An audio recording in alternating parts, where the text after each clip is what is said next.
তো hello guys, আসসালামু আলাইকুম। আপনারা সবাই কেমন আছেন? আশা করি আপনারা সবাই ভালোই আছেন। আলহামদুলিল্লাহ, আমিও ভালো আছি। তো আমার কোয়েল পাখি খাবার শেষ হয়ে গেছিলো, তো আজকে আমি খাবার নিয়ে আসলাম 1 কেজি।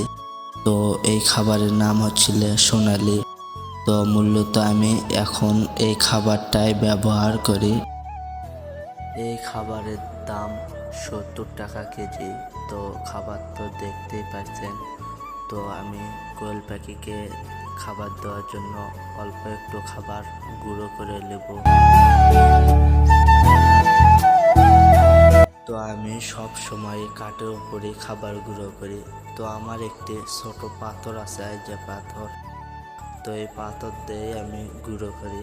তো এই পাথর দিয়ে গুঁড়ো করলে হয় কি, খাবার একটু ফিনিশিং হয় আর তাড়াতাড়ি হয়। এই কারণে আমি পাথর দিয়ে গুঁড়ো করি।